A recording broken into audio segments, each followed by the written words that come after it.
देखिए 2025 का जो विज्ञान का पेपर है, मैंने 1 नंबर का आपको डाल दिया है सब टोटल। ये सब ये देखा, ये सब डाल दिए हैं। आप इसको मिला लीजिए, अपना 20 प्रश्न डाल दिए हैं इसको, है ना। अब बड़ा प्रश्न देखिए, ये जो लिखा था अवतल दर्पण से 25 में दूरी पर अवस्थित दुगुना बड़ा वास्तविक प्रतिबिंब बन रहा है, इसका उत्तर जिनका 50 सेंटीमीटर आया होगा उनका सही होगा सर। इसका देखिए, इसका जो है होगा n बराबर साइन आई बटे साइन आर। तो ये हो जाएगा सर साइन 90 में से जो है आप ये 45 घटा दीजिए और साइन 90 में से ये 30 घटा दीजिए। हो गया सर, हैं। तो ये हो जाएगा आपका, ऊपर हो जाएगा साइन 45 अंश, नीचे हो जाएगा साइन 60 अंश। दोनों मान यहाँ दिया हुआ है, देखिए साइन 45 अंश का मान 1/कर्ण में 2 होता है, साइन 60 कर्ण में 3/2 होता है। ये ऐसे गुणा कर दीजिए तो हो जाएगा 2/कर्ण में 6। अगर आप चाहें तो आगे बढ़ा सकते हैं, कर्ण में 6 से ऊपर नीचे गुणा कर दें तो 2 में 6/6 हो जाएगा। ये नीचे कट जाएगा तो आंसर आ गया आपका कर्ण में 6/3। यहाँ भी छोड़ देंगे तो भी उत्तर सही हो जाएगा, खाली 2/कर्ण में 6 यहाँ अगर लिखे तो बेस्ट होगा। ये 2 नंबर का देखिए, ये जो है एक निकट दृष्टि दोष वाला जो 25 सेंटीमीटर दूरी पर वस्तु रखा गया है, जिनका 100 सेंटीमीटर आया होगा उनका सही है सर। अब 20 डायोप्टर है तो 100 में 20 से भाग देंगे तो ये 5 सेंटीमीटर आएगा। 20 × 5 = 100। देखिए इसका जो है किसी तार के को बीच से मोड़कर दोहरा गया तो प्रतिरोध जो है वो 1/4 हो जाएगा। 1/4 जिनका आया होगा उनका सही होगा। 3 ओम 5 ओम में किसका प्रतिरोध अधिक होगा? इसका होगा अधिक सर, 3 ओम वाले का। तो 3 ओम वाले का जिसको जो लोग लिखे होंगे उनका होगा। ये देखिए श्रेणी क्रम में सीधे जोड़ देंगे, ये 74 ओम हो जाएगा, हैं। सर श्रेणी समानांतर क्रम में लगाएंगे तो ये 8 ओम आना चाहिए। दरवाजा बंद। देखिए ये परिपथ में 5 एम्पीयर की धारा 8 सेकेंड तक प्रवाहित होती है। तो इसमें इलेक्ट्रॉन जो निकालेंगे वो होगा सर 2.5 × 10⁻20 और ये होगा आपका समानांतर में ऊष्मा होगा 4000 जूल। कितना होगा? 4000 जूल होगा। देखिए कह रहा है 2 चुंबकीय बल रेखाएं एक दूसरे को प्रतिच्छेद क्यों नहीं करता है। इसमें जो लोग लिखे होंगे कि एक ही दिशा में चलता है, इस तरह से उत्तर से दक्षिण की ओर, आ रहा समझ में, इसलिए एक दूसरे को नहीं काटता है। जब ऐसे बदलता तब न काटता। तो 2 रेखा चलेगा तो यह भी उत्तरे चलेगा, यह भी उत्तर चलेगा, तो एक दूसरे को नहीं काटेगा। तो लिखा जाएगा कि चूंकि चुंबकीय बल रेखाएं एक ही दिशा में चलती हैं इसलिए एक दूसरे को काटती नहीं हैं। ये सेकेंड कह रहा है चुंबकीय बल रेखाओं के गुण लिखिए। तो ये भी एक तो यही हो जाएगा कि चुंबकीय बल रेखाएं एक दिशा में चलती हैं, दूसरा हो जाएगा एक दूसरे को काटती नहीं हैं। अरे समझ में, चुंबकीय बल रेखाएं उत्तरी ध्रुव से निकलती हैं, दक्षिणी ध्रुव में प्रवेश करती हैं और ये तरंग से उत्पन्न होती हैं। हाँ, ये देखिए कह रहा है किसी चुंबकीय क्षेत्र में स्थित विद्युत धारावाही चालक पर आरोपित बल कब अधिकतम होता है? जब उसे लंबवत रखते हैं। जब उस पर लंबवत रखेंगे तब जाके ये अधिकतम होगा।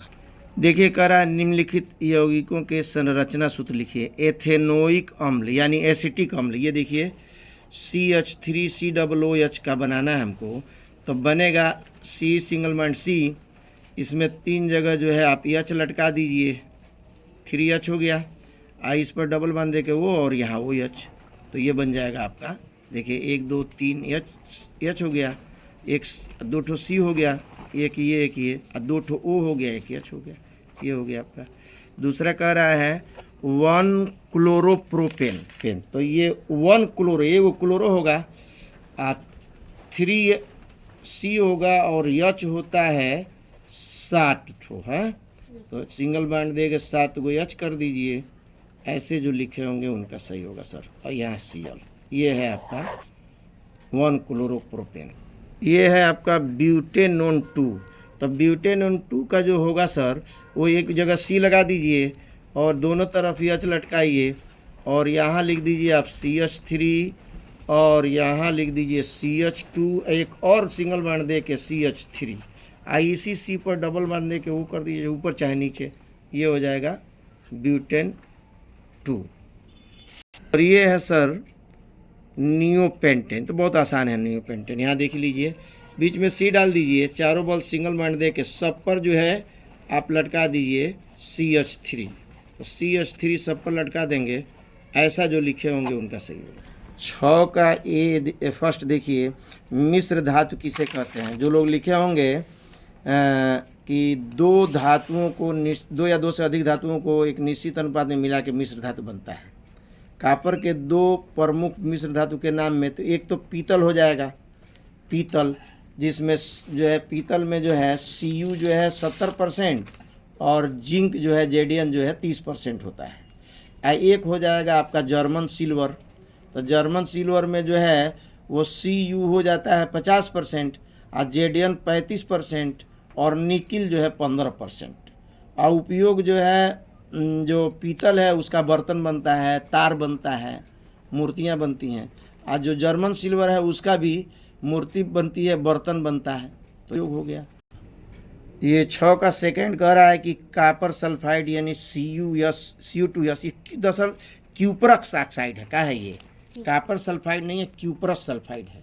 तो Cu2S में आप जो है 2 Cu2S ले लीजिए, ऑक्सीजन के साथ इसको गर्म किया जाता है तो सबसे पहले जो है 2 Cu2O बनता है, यानी कॉपर ऑक्साइड। आप प्लस ये इसमें से निकल जाएगा 2 SO2, ये गैस है, निकल जाएगा। फिर इसको लेके यहाँ गर्म किए होंगे जो लोग, 2 Cu2O को फिर थोड़ा सा ये मिलाए होंगे, दो नहीं एक ही मिला लीजिए, Cu2S मिला लीजिए, तो अब इसमें से निकल जाएगा आपका कॉपर, यानी 6 गो कॉपर बन जाएगा। आप प्लस इसमें से भी थोड़ा गैस निकल जाएगा, सल्फर डाइऑक्साइड गैस निकल जाएगा, ये आपका बन गया Cu, यानी कॉपर निकल गया सर इसमें से। देखिए ये कह रहा है कि निम्नलिखित पर संक्षिप्त टिप्पणी लिखिए।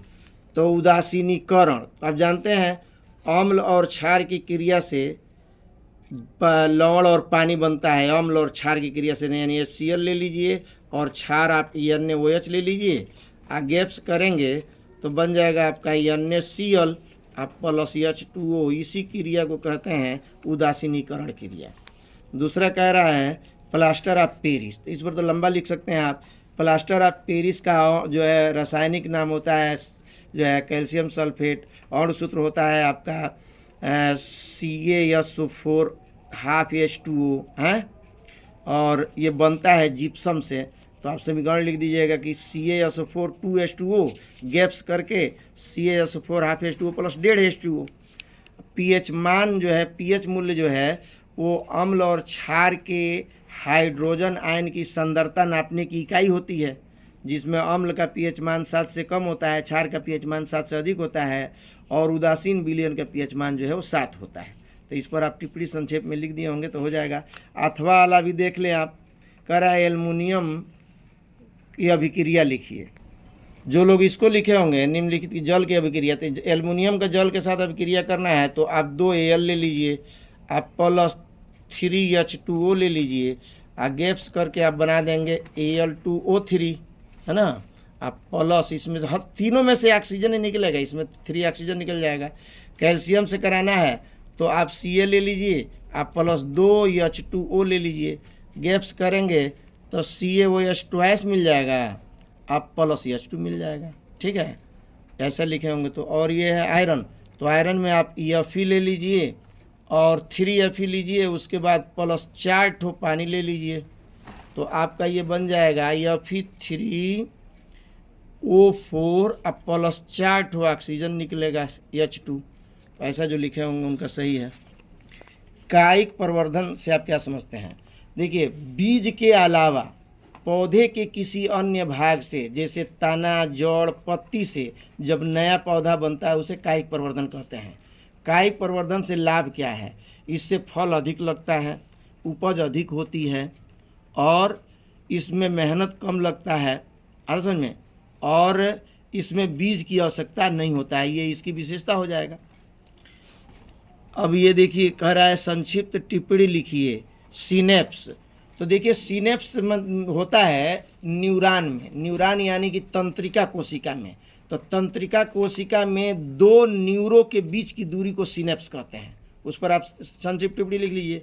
ये जो कह रहा है ऑक्सीन, ये इसको लिखेंगे कि ये पादप हार्मोन्स है, आ रहा समझ में, जिसका खोज वेंट ने किया था। ये बाजार में आपको IAA या 2,4-D के नाम से मिलता है। 2,4-D लाते हैं लोग, घास वास जलाते हैं। ऑक्सीजन का प्रयोग करके जो है ये कोशिका में वृद्धि करता है, पौधों में वृद्धि करता है, तना में वृद्धि करता है। लेकिन आलू में डाल देंगे तो उसमें कंद कम बनेगा, ये जान लीजिए। तो ये जो है कहीं नुकसान करता है, कहीं फ़ायदा करता है। तो ऑक्सीन जो है, ऑक्सीने में जो है 2,4-D होता है, जो घास को जला देता है। कभी कभी ज़्यादा डाल देते हैं लोग तो फसल को भी जला देता है। तो ये इस पर टिप्पणी लिख लीजिएगा। अगला कह रहा है परितंत्र को परिभाषित कीजिए। तो परितंत्र का मतलब आप जानते हैं, वह स्थान जहाँ मनुष्य भी हो, पौधे भी हो और जंतु भी जाते हैं, उसी को परितंत्र कहते हैं। जैसे तालाब है, तालाबे का पूछ बिरा देखिए। तालाब परितंत्र के विभिन्न घटक बोले अभी आपको, मनुष्य, पशु, पौधे, सूक्ष्म जीव, ये हो जाएंगे आपके इसके घटक। स्वपोषी पोषण और विषमपोषी पोषण से आप क्या समझते हैं? स्वपोषी पोषण वो है जो अपना स्वयं भोजन बनाते हैं और खाते हैं, जैसे पौधे। आप विषमपोषी वो हैं जो बना बनाया भोजन करते हैं, जैसे मनुष्य, पशु। इसमें अंतर लिखे होंगे। आहार नाल के विभिन्न भागों के नाम आप जानते हैं। आहार नाल के विभिन्न भाग शुरू होता है तो मुख से, लेकिन आप लिखेंगे ग्रसनी, ग्रासनली, आमाशय, पित्ताशय, यकृत, ग्रहणी, छोटी आंत, बड़ी आंत, मलाशय, गुदा, ये इसके भागों के बारे में लिखे होंगे। ये हो जाएगा आपका। तो इसको आप वर्णन किए होंगे और इसको मिला लीजिए सब। 1 नंबर वाला डाल दिया हूँ, दूसरी वीडियो में है ये बड़ा वाला डाल दिया हूँ, पूरा दे लीजिए। फिर अगला जो है इंग्लिश में आपको कल सुबह ही भेज दूंगा, आप इंग्लिश पढ़िए। मैं हूँ असलम सर, और देख लीजिए पूरा 100% लड़ा है सर। मैं वीडियो डाला हूँ, 2 वीडियो देखिए, 2 वीडियो में से इसमें पूरा लड़ रहा है 70 का 70 नंबर।